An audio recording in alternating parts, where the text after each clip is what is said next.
अस्सलाम वालेकुम जी।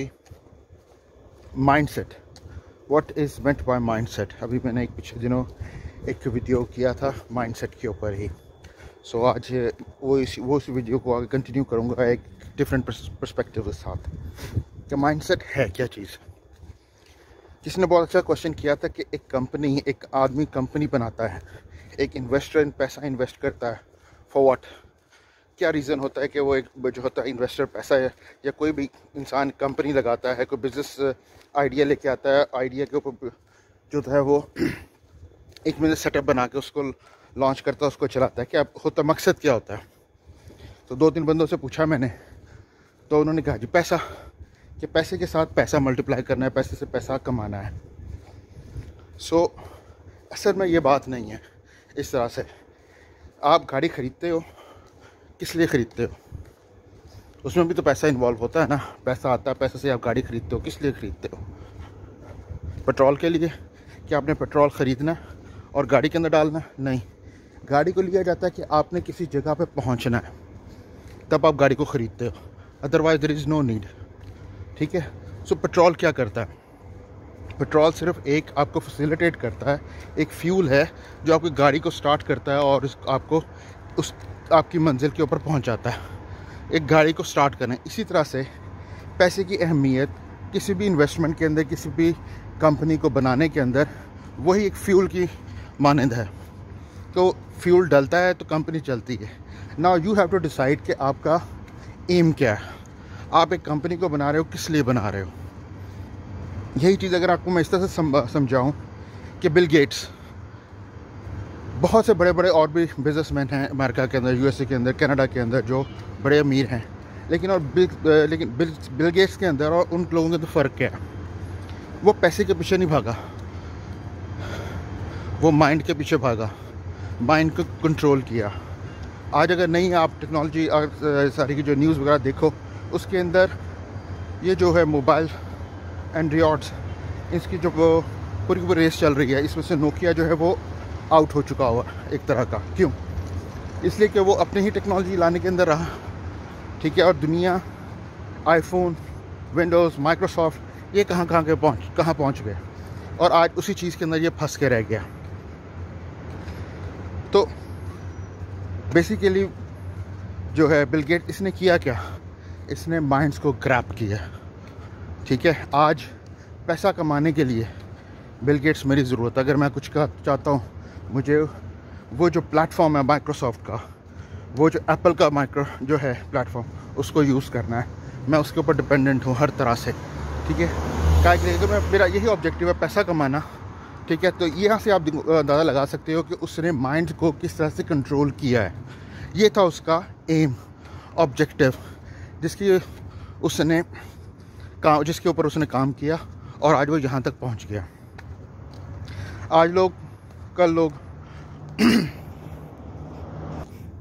आजकल हम जिससे भी बात करो, वो इसी दौर के अंदर लगा हुआ है कि पैसा किस तरह से कमाया जाए।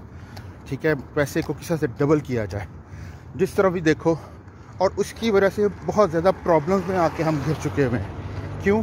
इसलिए कि हमारे अंदर कोई प्रोडक्टिविटी, कोई एम है ही नहीं कि हम जो इन्वेस्टमेंट कर रहे हैं, जो पैसा कमा रहे हैं, वो किस चीज़ के लिए कमा रहे हैं।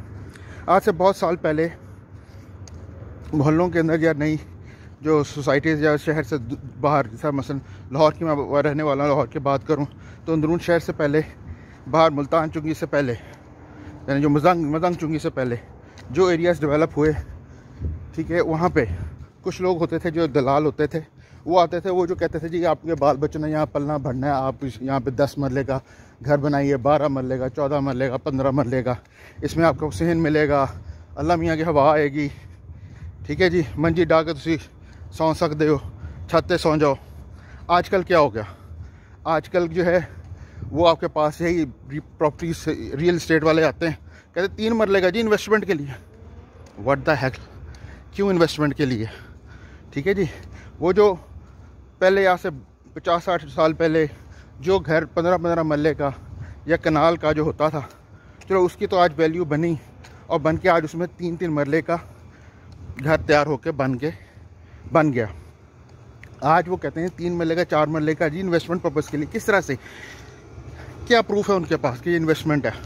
वो जो मरले वो कनाल का था प्लॉट, वो तो उसको तो आपने डिवाइड कर लिया कि उसमें 3 घर निकला है, 4 घर निकला है। ये 3 मरले के अंदर क्या निकलेगा? तो किस तरह की इन्वेस्टमेंट, कौन सी इन्वेस्टमेंट? जितनी देर में वो इन्वेस्टमेंट आपकी बनेगी, एक वैल्यू बनेगी, उतनी देर में आपके साथ दूसरी महंगाई कितनी हो जाएगी। तो मैं इन्वेस्टमेंट किस बात की रही? तो फिर हाइप इन्होंने किस बात की इतनी बनाई हुई है?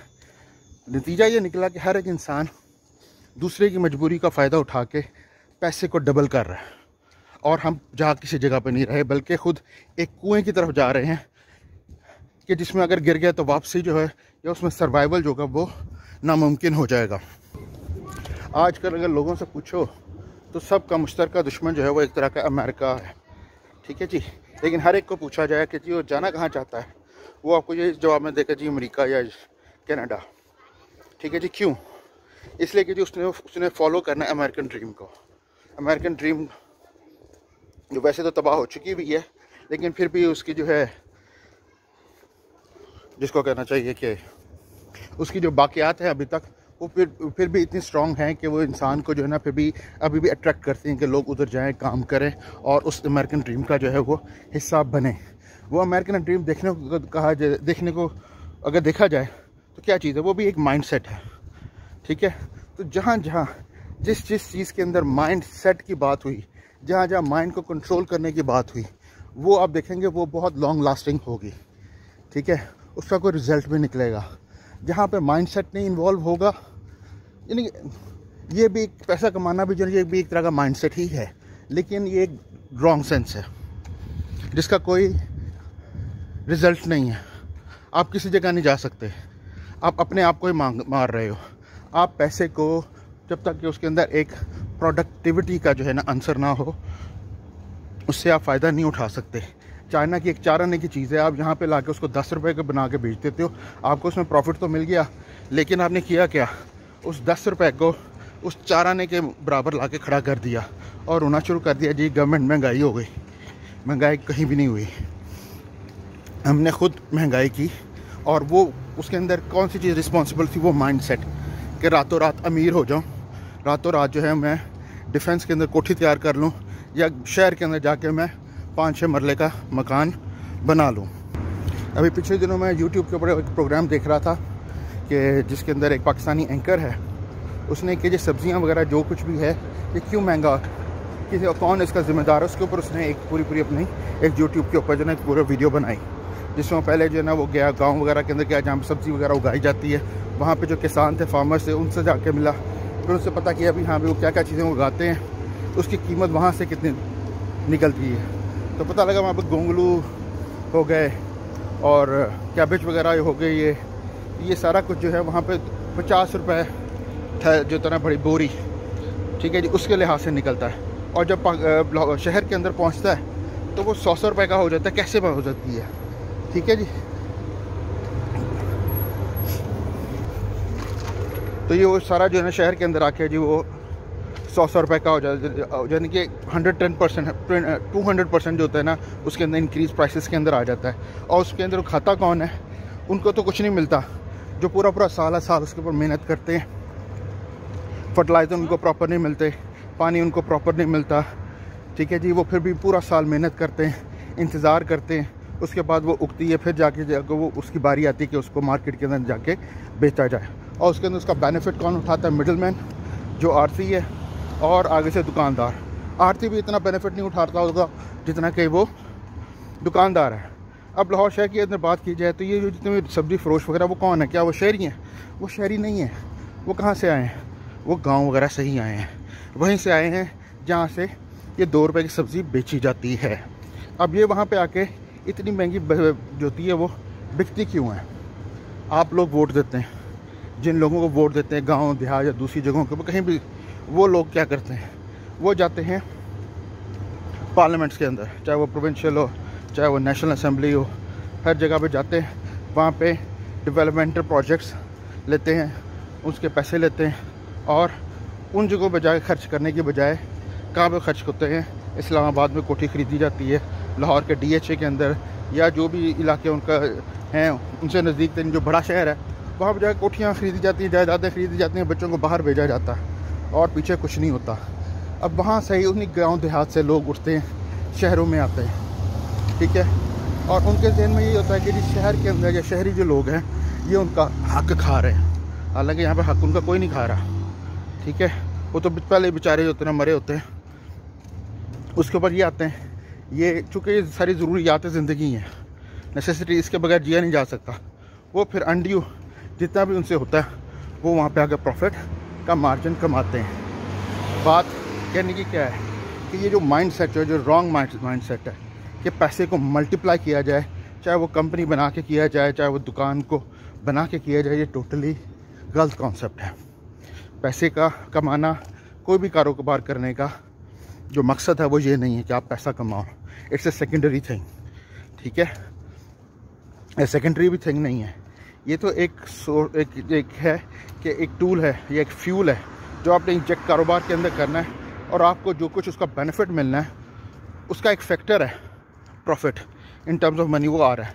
अदर चीज़ है कि आपने किस तरह से अपनी लाइफ को, कितना अपने स्टैंडर्ड ऑफ लिविंग को, अपने इर्द गिर्द के चीज़ों को इम्प्रूव करना है। आप कमा लो, अपना एक महल बना के बैठ जाओ, अगली वाली सड़क टूटी हो, उसके आगे एक कचरा पड़ा हो, उसके आगे एक नाला हो जिसमें से गंदा पानी बह रहा हो, तो अब भाई आपके महल को कोई भी महल नहीं कहेगा, ठीक है। वही एक इलाका हो जहाँ पे सड़कें बनी हुई हों, पक्की सड़कें बनी हैं, इस वक्त मैं घूम रहा हूँ, सड़कें पूरी पक्की हैं, गाड़ियाँ प्रॉपरली पार्क हुई हुई हैं, स्कूल है, स्कूल की लाइट्स अभी तक ऑन है, द गार्ड्स फिरते हुए नज़र आ रहे हैं, प्रॉपर कैमरास वगैरह यहाँ पे ऑन है, मस्जिद है, प्रॉपर हर एक चीज़ टाइडी। ये है स्टैंडर्ड ऑफ लिविंग, ठीक है। अगर आप सिर्फ पैसे के पीछे भागेंगे तो पूरे मोहल्ले के अंदर आपकी कोठी होगी, इर्द गिर्द सिर्फ और सिर्फ जो है ना वही गंद, सड़क टूटी हुई, बारिश हो गई तो सैलाब, फ्लड, और जो है उसके अंदर गंदगी, यही चीज़ फैलेगी। तो प्लीज़ इस चीज़ को सोचिएगा। अगर अच्छा लगे तो सब्सक्राइब और लाइक कर दीजिएगा ताकि इस तरह की जो डिस्कशंस जारी रहे। अगर इसके ऊपर कोई क्वेश्चन हो, जो चीज़ समझ में ना आई हो या कोई चीज़ मुझसे गलत हुई हो तो वो भी ज़रूर कमेंट्स में लिखिएगा। Thank you very much. अस्सलाम वालेकुम।